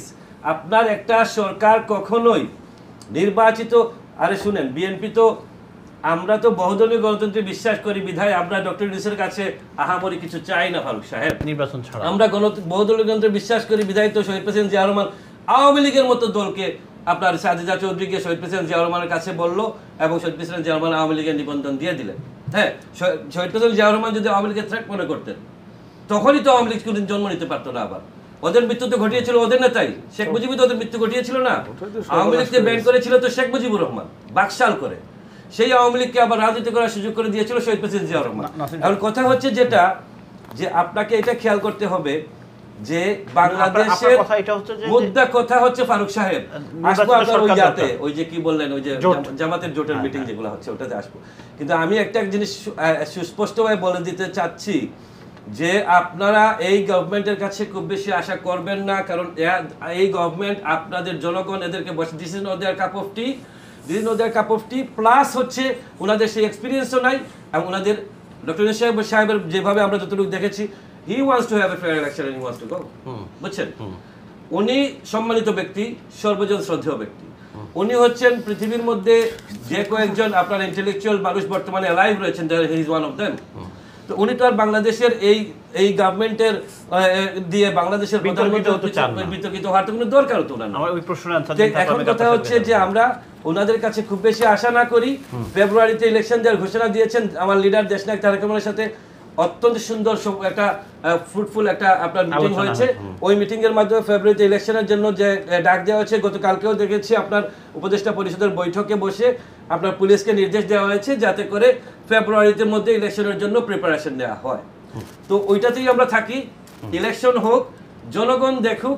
NCP তো দল করলো, গণ অধিকার আছে, জামায়াত আছে, জোট করতেছে, আচ্ছা এখন আসেন আপনি জোটের ব্যাপারে। টু আর্লি টু সে, আপনি বিএনপি যায় নাই কেন ওই অনুষ্ঠানে? বিএনপি যায় নাই কেন? বিএনপিকে ইনভাইট করা হয়েছে কিনা, অথবা বিএনপি, শুনুন, এটা তো একজনের বাংলাদেশের এখন সবচেয়ে বড় দল, হ্যাঁ সবচেয়ে বড় দল, হয়তো বা সবচেয়ে বড় দল বিধায় ওনারা চাচ্ছেন যে এই বড় দলকে কাউন্টার করার জন্য একটা, তার মানে উইদাউট বিএনপি ওনারা জোট, হ্যাঁ উইদাউট বিএনপি ওনারা করতে পারেন, কারণ ওনারা জানেন যে বাংলাদেশে এখন বিএনপি আনপ্যারালাল। ওনারা জানেন যে এখানে আওয়ামী লীগ যেহেতু নাই, এই দেশে যেমন লেবার কনজারভেটিভ না থাকলে আপনার লিডার তো কখনো পাওয়ার আসতে পারবে না, পারবে? তো ঠিক একইভাবে বাংলাদেশের পার্সপেক্টিভেও আপনার মনে করেন সব দল মিলেও যদি আসে আলহামদুলিল্লাহ আমাদের কোনো সমস্যা নাই, সবাই একসাথে আসুক, বিএনপির সাথে ইলেকশন করুক, বাংলাদেশের জন্য না আপনাদের জন্য না থ্রেট নয়, এটা অবশ্যই থ্রেট নয়, কারণ বিএনপি তো বহুদলীয় গণতন্ত্রে বিশ্বাস করে। আমরা তো চাই এনসিপি আসুক, ছাত্ররা আসুক, ধরেন এনসিপি, গণ অধিকার পরিষদ, জামাত, এবি পার্টি সব এক হয়ে জোট করলো আর আপনারা একা, আমাদের কি রাইট আছে না বলার? আপনি যদি বদল, আপনি যদি তখন আপনাদের ভোটের হিসাবটা কেমন হবে আপনি মনে করেন? আমাদের কোনো সমস্যা, আমাদের হিসাব হচ্ছে বিএনপি নিরঙ্কুশ বিজয় হবে। আমরা বলি বিএনপি এই ট্রাস্টটা যদি আপনার না থাকে তাহলে আপনি সেই পলিটিক্যাল আপনি পার্টিটা তো আর ধারণ করতে পারবেন না। আপনি যদি আপনার পার্টির প্রতি আপনার ফেথ, আপনার লিডারের প্রতি আপনার সম্পূর্ণ একটা আস্থা এবং বিশ্বাস যদি না থাকে তাহলে তো আপনি পার্টিকে ধারণ করতে পারবেন না। We have confidence, we have 100% confidence that বাংলাদেশে ইলেকশন দেওয়া হোক, সব রাজনৈতিক দল আসুক, সবাই একসাথে জোট করুক, আমাদের সাথে জোট করুক। কেন আমাদের জোট নেই? আমাদের তো আপনার জোটের বর্তমানে আমাদের সাথে আমার তো আন্দোলন পার্থ রয়েছেন, আমাদের অন্যান্য পার্টির সাথে, হ্যাঁ একদম না, দ্যাটস ওকে, আমরা আমাদের মতো জোট করলাম। এই জোটে যে আবার এই জোটের মেরুকরণ যে আরো ডিফারেন্ট ভাবে হবে না সেটাও তো বলার কোনো, তার মানে আপনারা রেডি আছেন? আমরা রেডি আছি উইদাউট আপনার মনে করেন জোট, আমরা রেডি আছি উইথ জোট, এবং আমাদের এই মেরুকরণটা কি হবে কি না হবে এটাই দেখার ব্যাপার। আপনি তো এখানে অবাক হওয়ার কিছু নাই, কারণ রাজনীতিতে আপনার শেষ কথা বলে যাওয়ার কিছু নেই। ঠিক কিভাবে কার সাথে কার জোট হবে দেখার অপেক্ষা করেন, একটা মাস অপেক্ষা করেন। ধন্যবাদ ব্যারিস্টার নুরুল গাফফার সাহেব। এই যে নাসিম সাহেব বললো দে হ্যাভ এনাফ কনফিডেন্ট, আপনারা সবাই তো দেখলাম একই মঞ্চে চলে গেলেন এবং খুব দৃঢ় কণ্ঠে বললেন, এবং ব্যারিস্টার আমিন সাহেব মন কেন বলে দিয়েছেন উই আর গোইং টু, আমরা জোট করতে যাচ্ছি। What do you think about it? কি বলেন আপনি? জোটের ব্যাপারে আমাদের চেয়ারম্যান মজিবুর রহমান মঞ্জু বলেছেন অলরেডি, কোনো ইসলামিক ধর্মীয় দলের সাথে আমরা জোটে যাব না, এবং ছোট দল হিসেবে আমাদের একটা স্ট্র্যাটেজি হচ্ছে আমরা কোনো বড় দলের সাথে হয়তো জোটে নাও যেতে পারি, বিকজ এটা তো অভিজ্ঞতা, এই সিট পার্টি হওয়ার কোনো আচ্ছা এবি পার্টির নাই। এক, দুই, আপনি একটা জনসভায় গিয়ে বক্তৃতা দেওয়া মানে জোট গঠিত হওয়া না, এটা আমি আলোচিত বিষয় এখন হতে পারে, কিন্তু এখানে কেউ ইনভাইট করা হয়েছে কিনা, বিএনপিকে ইনভাইট করার কথা বলছেন, আমরা জানি না আসলে, আমাদের কাছে ইনফরমেশন নাই তো, বা ওই যে বিএনপি লিডার ওনার কাছেও নাই, তো তা আপনার কাছেও নাই, তো এটা নিয়ে আমরা আলোচনা করি, কি টু দি পয়েন্ট আমরা কথা বলি, তাহলে আমাদের দর্শকদের বুঝতে সুবিধা হবে। জোটটা কি হবে এটা সময়ে বলে দেবে সামনে, এখনো তো আসলে টু আর্লি, আর ইলেকশন অনেক দূরে আছে, অনেক কিছু এর মাঝে পরিবর্তন হবে।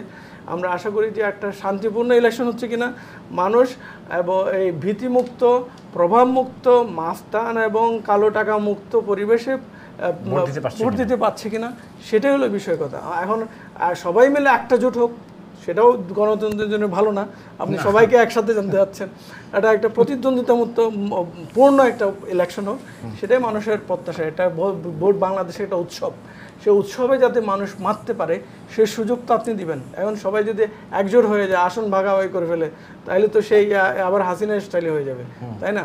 সুতরাং প্রতিদ্বন্দ্বিতা হবে এবং বহুমাত্রিকতা এর মধ্যে থাকবে। আপনি কি মনে করেন বিএনপি বর্তমান যে অবস্থা আছে, বর্তমানে তাদের মানে অবশ্যই বাংলাদেশের সবচেয়ে পুরাতন আওয়ামী লীগ বিএনপি দুটো দলই, এবং আওয়ামী লীগ এখন নেই, তো বিএনপি আছে, বিএনপির সাথে অন্য দলকে প্রতিদ্বন্দ্বিতা করে দাঁড়াতে পারবে? ওয়েল, এখন বাংলাদেশের ভোটে আমাদের যে অবজারভেশন মানুষের সচেতনতা অনেক বেড়েছে। সুতরাং শুধু মার্কা দেখে আমাদের কালচারই হচ্ছে, আমাদের মানুষকে বোঝাচ্ছি যে ধরেন বাংলাদেশে আগে কি হয়েছে, বাংলাদেশের স্বাধীনতা তো 55 বছর হয়েছে, যেই সাম্য, মানবিক মর্যাদা, সামাজিক ন্যায় বিচার, মানুষ নাগরিক হিসাবে ভোটার না, খালি যে আমি খালি একটা ভোট দিব, চা সিগারেট একটু পান খাইয়া ভোট দিয়ে দিব, একটা 500 টাকা দিয়ে ভোট দিয়ে দেবো, সেরকম একটা ভোটার না হয়ে নাগরিক হন, আপনার অধিকারটা চিনুন, সেটাই হচ্ছে আইবি পার্টির রাজনীতি। এবং আমরা বলছি যে হ্যাঁ, এটা হইতে পারে, এই যে এখনও মানুষের সেই সচেতনতা বাড়ে নাই, সেটাতে আমরা কাজ করছি গ্রাসরুট লেভেলে মানুষকে এই অধিকারটা ফিরিয়ে দেওয়ার জন্য। এটা সময় সাপেক্ষ ব্যাপার। অবশ্যই বাংলাদেশের যে প্রেক্ষাপট বা বিএনপি সর্ববৃহৎ দল, ভোট হলে ওনাদেরই ক্ষমতায় আসার সবচেয়ে বেশি সম্ভাবনা, ম্যাক্সিমাম ইভেন 300 আসন পেলেও কেউ বলার কিছু নাই। তো এখন কম্পিটিশন হবে, এভাবেই মানুষের চয়েস থাকবে। এখন অপোজিশনের 5টা যদি জনগণের ভোট হলে কে আসবে কে না আসবে এটা ভিন্ন বিষয়, 300 আসনে ওরা কি আসলে আসবে এটা, আচ্ছা এটা থিওরিটিক্যাল, আমি তাত্ত্বিকভাবে এখন যদি মনে করেন যে আপনার এই বিএনপির সাথে ওনারা জোট হয়ে 300 আসনই হলো, অথবা একদম ধরেন 250 পেল, তাতে কি পার্থক্য হলো? পার্থক্য আমার দৃষ্টিতে এখন কেউ যদি ডমিনেট হতে চায়, স্বৈরাচারী হয়ে উঠতে চায়, সেই সুযোগটা বিএনপির থাকবে, এবং যে পার্টি ক্ষমতায় যাবে তার থাকবে। আমাদের দাবি হচ্ছে যে রাষ্ট্রকে রাষ্ট্র বানাতে হবে, এবং কেউ ক্ষমতায় যাতে এই রাষ্ট্রের প্রতিষ্ঠানগুলোকে নিজেদের স্বার্থে ক্ষমতায় কন্টিনিউয়াস থাকার জন্য ইউজ না করতে পারে, সেই বন্দোবস্তটা এখন করতে হবে। এবং সেই জন্য কনস্টিটিউশন অ্যামেন্ডমেন্ট করতে হবে, এবং এটা গণভোটের মাধ্যমে করতে হবে। না হলে পরে সবাই পরবর্তীতে পার্লামেন্টে হবে নাকি? গণভোটটা পার্লামেন্টের আগে হবে, গণভোটটা পার্লামেন্টে হয় না, দুটা একসাথে হইতে পারে। একসাথে একটা ইলেকশনের মাধ্যমে গণভোট এবং পার্লামেন্টের এটা হতে পারে, এবং সেটা এই জন্য দরকার যে কে ক্ষমতায় গেল সেটা মুখ্য বিষয় নয়। কেউ যে বললাম যে মানুষ বৈষম্য মুক্ত সমাজ, বৈষম্য বিরোধী আন্দোলন ছিল এটা, কিন্তু এটা কোনো ইলেকশনের আন্দোলন ছিল না। জাস্ট ইলেকশনের আন্দোলন ছিল, এটাও একটা বৈষম্য ছিল যে আমাকে ভোট দিতে দেয় নাই, সেটা রিমুভ করার জন্য। এখন আরেকজন যাতে এই বৈষম্যটা আমার উপরে না করতে পারে, সেটা ধরেন গণতন্ত্র কিন্তু সব মেজরিটির রাইট না, সব মানুষের রাইট। মাইনরিটির অধিকারও প্রোটেকশন করতে হবে। যে ধরেন 5 ভোট পাইলো, 105% ভোট পাইলো, সেই মানুষও তো বাংলাদেশের মানুষ, এবং তার সেটা যাতে সে নিরপেক্ষভাবে এবং নির্ভয়ে দিতে পারে, সে নিশ্চয়তা নিশ্চিত করা হচ্ছে রাষ্ট্রের দায়িত্ব। এবং এই যে ধরেন বাংলাদেশে আগে কি হয়েছে, যে চাকরি পেতে হলে, বিচার পাইতে হলে আমাকে একটা পলিটিক্যাল পার্টি হতে হবে, মেম্বার হতে হবে, আর বাকিরা কি এটা এসে আপনি বিএনপি, আওয়ামী লীগ, জাতীয় পার্টি, যে জামাত ইসলামও বলতে গেলে যে ক্ষমতার অংশীদার ছিল, কেউই এই দোষ থেকে মুক্ত না। সুতরাং তারা তো ব্যর্থ হয়েছে। সুতরাং আমরা এই নতুন রাজনীতি নিয়ে আসতে যাচ্ছি, সবাইকে বলছি যে এই এবি পার্টি, এবং এই এক্সপিরিয়েন্স থেকে সবাই শিখছে, সবাই বিএনপি, জামাত এবং সব যে হাসিনা বিরোধী জোটের বাইরে যারা রাজনৈতিক দল আছে সবাই নির্যাতিত। এই নির্যাতিত বাংলাদেশের মানুষও, তারা এই তো সমানভাবে তো তাদের অধিকার চর্চা করতে পারে নাই। সুতরাং তাদের এই অভিজ্ঞতা থেকে মানুষকে প্রোটেক্ট করার জন্য, নাগরিক হিসাবে অধিকারটা ফিরিয়ে দেওয়ার জন্য যে সিস্টেমটা করার দরকার, সেই ঐক্যমত্যের জন্য কাজ করতে হবে। আমার একটা কথা আপনাকে বলতে হবে এই জন্য যে আমাদের বাংলাদেশ আগে কোনো এই হাসিনা সরকারের সময় কোনো সুইজারল্যান্ড ছিল না। এখন ইউনূস সরকার এসে সেটাকে উগান্ডা বা হাইতি বানাই দিছে, সেরকম না। বাংলাদেশের 5ই অগাস্টে একটা থানাও কার্যকর ছিল না, সবগুলা এই মানুষকে মারার কারণে আইদার ধ্বংস হয়ে গেছে, পুলিশরা পালাই গেছে। এখন এই জিরো থেকে আপনার একটা পুলিশ বাহিনী গড়ে তুলে, সেটা অবশ্যই ভাই যথার্থই বলেছেন, তাদের অভিজ্ঞতা নেই রাষ্ট্র চালানোর, একটা তাদের উপদেশটাকে যারা অযোগ্য এবং ব্যর্থ হয়েছে তাদেরকে পরিবর্তন করার দরকার ছিল, যে স্ট্রংলি তাদের যে ম্যানিফেস্ট করার দরকার ছিল যে একটা সুশাসনের ব্যবস্থা, সেটাই ডক্টর ইউনূস সরকার করতে ব্যর্থ হয়েছেন অবশ্যই। কিন্তু তারপরেও আপনাকে বলতে হবে, এই উনি যখন পদত্যাগ করতে চান, তারপরে আমরা আর কেউ খুঁজে পাই না, সেটাও তো বাস্তবতা, সুতরাং ওনারা কম যোগ্য হলেও ওনাদের উপরে আমাদের রিলাই করতে হবে, এবং তাদেরকে সহযোগিতা করে আমরা একটা উত্তরণের পথে যেতে হবে। ইয়াস, ইলেকশনে আমাদের একটা এক্সিট প্ল্যান, বাট ইলেকশনে গিয়ে যাতে আমি আবার আরেকজনকে ধরেন বাঘের পিঠে বসায় না দিই, যে সে উনি নামতেই পারতেছে না হাসিনার মতো, তাকে জনতার মতো ক্ষমতায় বসে যাবে। নাসির সাহেবের কাছে আপনার এই কথাটা রেখে গেলাম, ওনাদেরকেও হেল্প করি আমরা, যাতে ওনারা শান্তিপূর্ণভাবে ক্ষমতা হস্তান্তর করতে পারে। এই যে জোট নিয়ে কথা হচ্ছে, আপনার উনি বলছেন যে সুষ্ঠু, মানে অর্থাৎ আমার ভোটের অধিকারটা আমাকে ফেরত দেওয়ার। এখন ধরুন বাংলাদেশের জামাত, এবি পার্টি, গণ অধিকার পরিষদ, এনসিপি, বিএনপি ইলেকশন করতেছে, একজন একটা প্রার্থী। আপনি কি মনে করেন? আমার তো মনে হচ্ছে যে বর্তমান যে বিএনপির অবস্থা, তারা যেভাবে তাদের সব সাজাচ্ছে, এই ক্ষেত্রে তো এককভাবে তারা সংখ্যাগরিষ্ঠ আসন লাভ করতে পারে, সেই ক্ষেত্রে অন্য দলের অংশগ্রহণ কিভাবে হবে? না, ডেমোক্রেসির কথা হচ্ছে যে আমি এটা ওপেন ফিল্ডে ছেড়ে দিব। তো জনগণ যাকে নির্বাচিত করে, আপনি কিভাবে বলবেন যে বিএনপি এককভাবে ক্ষমতায় চলে যাবে বর্তমান অবস্থার প্রেক্ষাপটে? মানে প্র্যাকটিক্যালি মনে হচ্ছে যে হয়তো বা তারা বৃহৎ দল, তারা আমাদের জোট সঙ্গী ছিলেন, আমরা অনেক বছর তার একসাথে সরকারে ছিলাম তাদের সাথে। তো তারা হয়তো মনে করতে পারেন যে ঠিক আছে বৃহৎ দল হিসেবে ক্ষমতায় চলে যেতে পারে, কিন্তু অনেক বড় দলের হিসাব নিকাশ অনেক সময় পাল্টে যায়। নতুন বাংলাদেশে আপনি যদি রাষ্ট্রকে আমরা ধ্বংস করে ফেলা হয়েছিল, ফ্যাসিস্ট রিজাইম বাংলাদেশ রাষ্ট্রকে ধ্বংস করে ফেলেছিল। রাষ্ট্রের যে কাঠামো, আমি যদি executive, legislature and the judiciary যে আইন বিভাগ, নির্বাহী বিভাগ এবং হচ্ছে আমার যদি বিচার বিভাগকে যদি আমি আলাদা না করতে পারি এবং ইন্ডিপেন্ডেন্টলি দাঁড় করাতে না পারি, আমি যদি ইলেকশন যারা দিবে ইলেকশন কমিশনকে যদি স্বাধীনভাবে দাঁড় না করতে পারি, ইলেকশন করার মতো যদি ক্যাপাসিটি তাদের যদি না হয়, যে মৌলিক যে সংস্কারগুলো আমরা বলছিলাম যে ডক্টর ইউনূস সাহেবের ব্যাপারে অনেকগুলো কথাবার্তা আসছিল। ডক্টর ইউনূস সাহেবকে যখন ফোন করা হয়, আমাদের ইসলামী ছাত্র শিবির ঢাকা বিশ্ববিদ্যালয়ের সাবেক সভাপতি সমন্বয়ক আমাদের সাদিক কাইয়ুম, উনি যখন ফোন করেছিলেন মিস্টার ইউনূসকে, তো উনি এটা বিশাল বড় স্বপ্ন নিয়ে বাংলাদেশে এসেছিলেন। ওই মুহূর্তে এবং এখন পর্যন্ত বাংলাদেশের যে এই প্রেক্ষাপটে প্রফেসর ইউনূসের কোনো বিকল্প আছে বলে আমি দেখছি না। প্রফেসর ইউনূস আসার সাথে সাথে ওয়েস্টের যে সাপোর্ট আমরা অটোমেটিক্যালি এটা পাওয়া গিয়ে হয়েছে, এবং ভারতের মতো একটা কালপ্রিট যারা বাংলাদেশকে গিলে খেতে চায়, ভারতকে মোকাবিলা করার মতো শক্তি এবং সাহস বাংলাদেশের একজন দ্বিতীয় পার্সন এই মুহূর্তে আছে কিনা বলে আমার জানা নেই। তো ইউনূস সাহেব যেহেতু এই সরকারের হাল ধরেছেন, উনি রাজনৈতিক ব্যক্তি ছিলেন না, এবং এই ইন্টারিম গভর্নমেন্টে যারা এসছেন, আমার নাসিম ভাই থেকে শুরু করে সবাই বলেছেন এটা যে তারা পলিটিক্যালি এক্সপিরিয়েন্সড পার্সন নন, কিন্তু তারা তো চেষ্টা করছেন, তাদের একটু সময় দেওয়া উচিত যে আসলে তারা কী করতে চায়।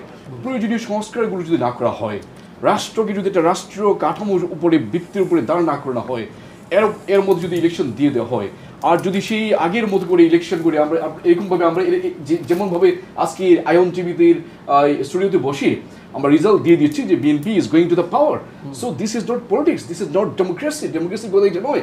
সো এই যে প্রিজাম্পশন, আপনি যখন প্রিজাম্পশন ব্যাংকে দিতে পারবেন, যে জনগণের উপর ছেড়ে দিতে পারবেন, জনগণ স্বাধীনভাবে তাদের নেতা নির্বাচিত করবে, জনগণ স্বাধীনভাবে তাদের পার্লামেন্টকে নির্বাচিত করবে, জনগণ স্বাধীনভাবে রাষ্ট্রের মালিক হচ্ছে জনগণ। আমরা জামাত ইসলামী আমাদের দলের মেইন বিশ্বাস হচ্ছে যে সবরেন্টি, আমরা আল্লাহর সবরেন্টি বিশ্বাস করি, সর্বমন্ত্রী মালিক হচ্ছেন আল্লাহ। তো রাষ্ট্রের মালিক জনগণ, সার্বভৌমত্বের মালিক হচ্ছেন আল্লাহ।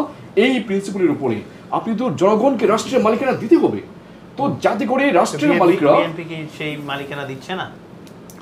আমি এটা ধরুন আমি একটা এক্সাম্পল ধরুন একটা আসনের মধ্যে ভোট তো দিবে জনগণ, ডিফারেন্টলি, হ্যাঁ, সেখানে 1000 ভোট আছে।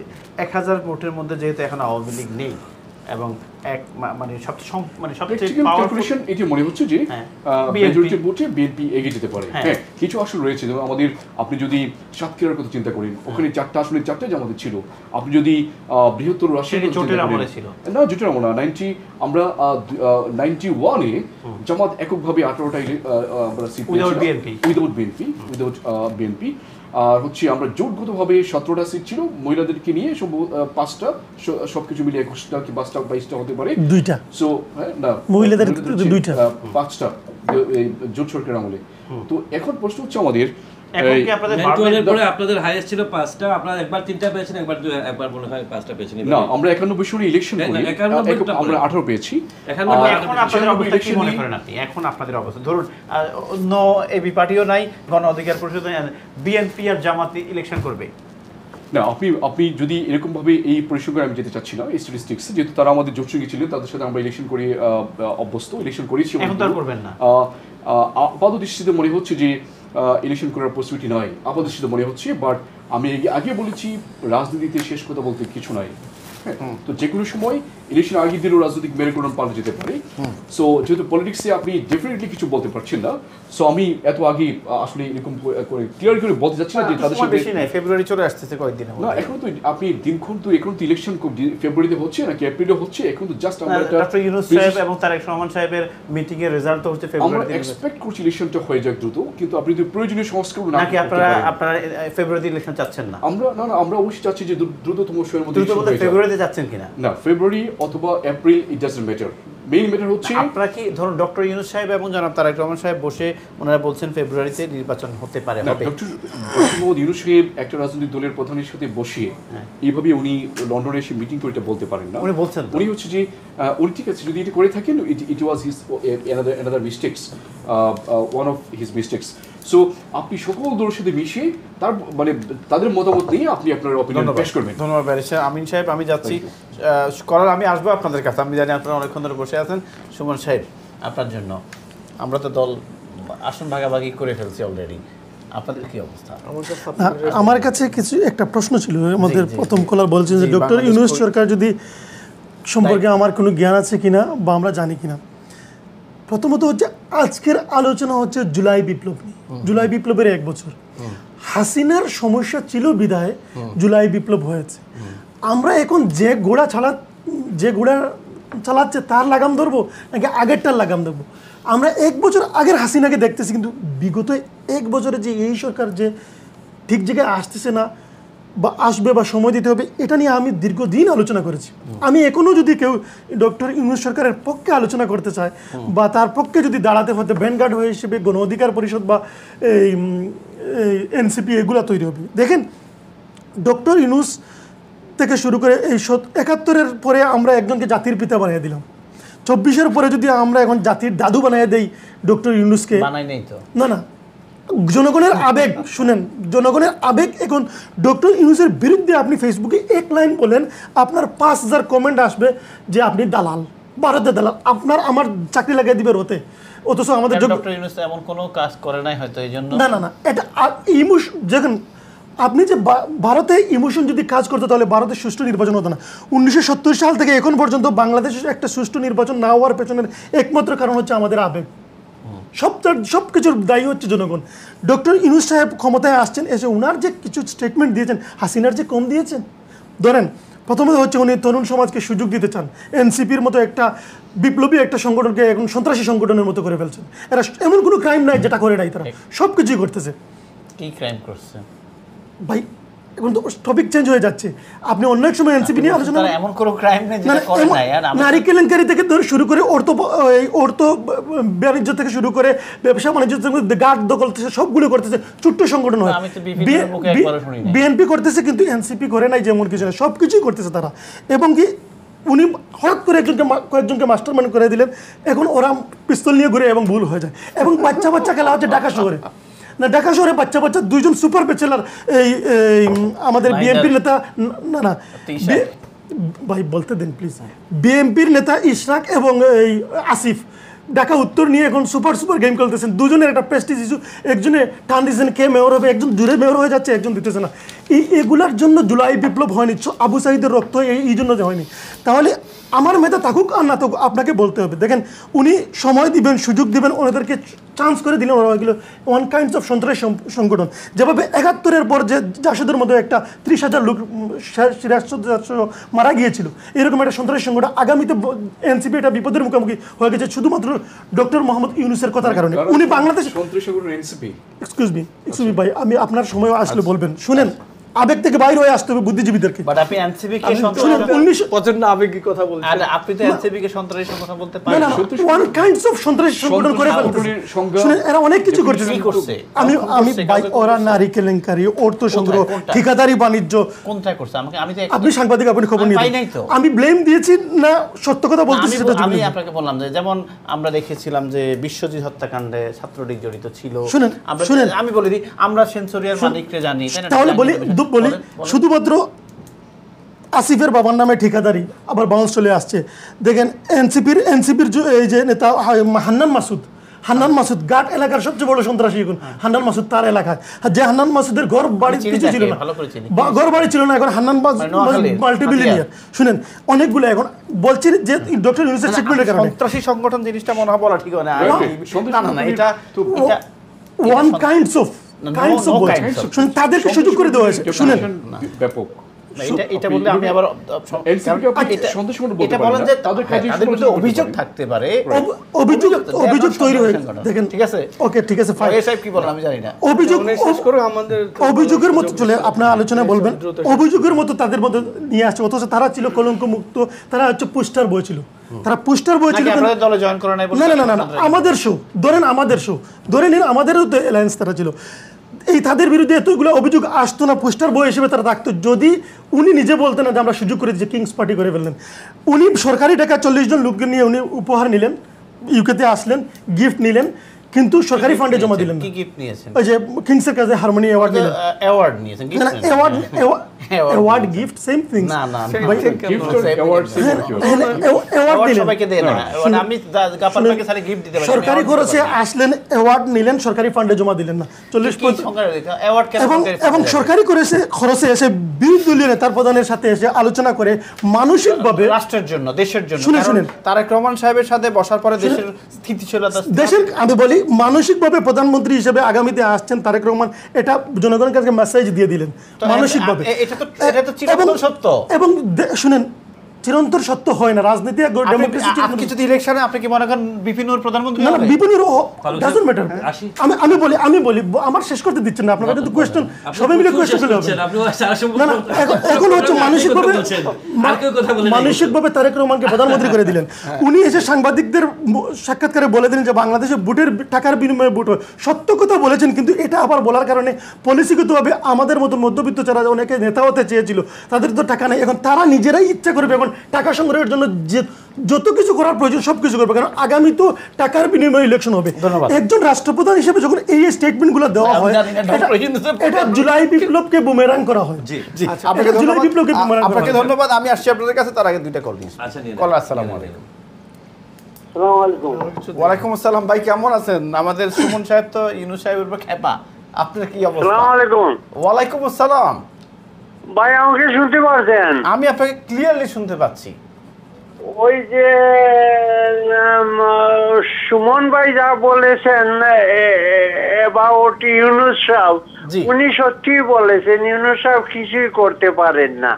আর আরেকটা ব্যাপার হইলো আপনার বিএনপি যে এক ভাই নাসিম সাহেব, নাসিম সাহেব বললেন একটা মেয়ে নাকি একজন পুলিশকে ধরছে, পুলিশ ধরাইয়া কিছু বলতেছে না, বাবা কোন পার্টির হবে, আওয়ামী লীগ হবে না বিএনপি হবে। তাহলে তো নাসিম সাহেব উনি নিজেই বলে দিলেন যদি আমরা আসি তাহলে আমরাও আওয়ামী লীগের মতো মস্তান হব, কেউ পুলিশকে কিছু করতে পারবে না। শুনেন ভাই, যেও আসুক না কেন বাংলাদেশে, মনে করেন একটা লং ডিস্টেন্স ন্যাশনাল এক্সপ্রেস 8 ঘন্টা পরে ড্রাইভার চেঞ্জ করে, বিএনপি যদি চলে আসে এইরকম একটা ড্রাইভার চেঞ্জ করবে, নাথিং এলস। Thank you. এটা নাসিম সাহেব অ্যানসার দিবে যে বিএনপি যদি আসে। আপনাকে ধন্যবাদ, আপনাকে ধন্যবাদ। নাসিম সাহেব বলবেন যে ড্রাইভার চেঞ্জ করছে। আমি আসছি, আমি যাচ্ছি পরবর্তী কলে। আসসালামু আলাইকুম। আসসালামু আলাইকুম। হ্যালো, টিভি সাউন্ড একটু কমান প্লিজ। আসসালামু আলাইকুম। ওয়ালাইকুম আসসালাম। ফারুক ভাই, আপনার প্যানেলের সকলের সাথে একটু লাউডলি বলেন প্লিজ, আমি শুনতে পাচ্ছি না আপনাকে। আচ্ছা, হ্যালো, এখন শুনতে পাচ্ছি, বলেন। আচ্ছা, আমার এনাম ভাইয়ের কাছে একটা প্রশ্ন হইল, দুইটা। এনাম ভাই না সুমন ভাই হাইরা যায় তাইলে কি ইলেকশনটা তারা মেনে নেবেন? আর যদি তারা উইন করেন তাইলে কি দেশ চালাইবার মতো তাদের অভিজ্ঞতা আছে ডক্টর ইউনূস ব্যতিক্রম? ইউনূসে যেরকম চালাইতেছেন এটা কি? সরি, আমি আপনাকে একটু হোল্ড করি। আপনি কোন ভাইকে প্রশ্নটা করছেন, নাসিম ভাই নাকি সুমন ভাই? আর সুমন ভাই যেটা মাত্রা তাই তো একটা পরিষ্কার একটা পার্টি দালালি করা, ইউনূসের মতো ব্যক্তির তাই অবমাননা করা, এটা আমরা জাতির জন্য দুর্নাম। আচ্ছা, আমি কোন পার্টির দালালি করতেছি? আচ্ছা আচ্ছা আচ্ছা আচ্ছা, হুইচ দিস পার্টি? আপনি নোট করেন। জি বলেন। হ্যাঁ, হ্যালো হ্যালো, কলারকে হারিয়ে ফেলছি আমি। আপনি নোট করেন সুমন ভাই প্লিজ, এবং নাসিম ভাই নোট করছেন। আমরা পয়েন্ট বেস ভিত্তিক কথা বললে আমরা আসসালামু আলাইকুম টাইম ডিস্ট্রিবিউশন। কলার আসসালামু আলাইকুম। তর্কাতর্কি হ্যালো, কলার শুনতে পাচ্ছি না আমি আপনাকে। আপনারা আবার লাইনে থাকুন, আমি ছোট্ট একটি ব্রেকে যাব এবং কথা বলছিলাম ইম্পর্টেন্ট বিষয় নতুন বাংলাদেশ নিয়ে। বাট এখানে এসে আমরা আলোচনা, পর্যালোচনা, সমালোচনায় জড়িয়ে পড়লাম। বাট আমরা অবশ্যই একটি সাবলীল বাংলাদেশ চাই, এবং সবচেয়ে বড় কথা হচ্ছে যে এই বাংলাদেশের মেইন হাতিয়ার হচ্ছে গণতন্ত্র। আর গণতন্ত্রের মেইন যে রক্ষা করা যায় সেটা হচ্ছে নির্বাচন। আই বিলিভ সরকার, বর্তমান সরকার দ্রুত নির্বাচন দিবে এবং মানুষ ভোটের অধিকার পাবে। যাই হোক, আমরা আরও কথা বলবো এই বিষয়ে, সুমন সাহেবের বিষয়ে, নাসিম সাহেবের বিষয়ে। ছোট্ট একটি বিজ্ঞাপন বিরতির পর আমাদের সাথে থাকুন প্লিজ।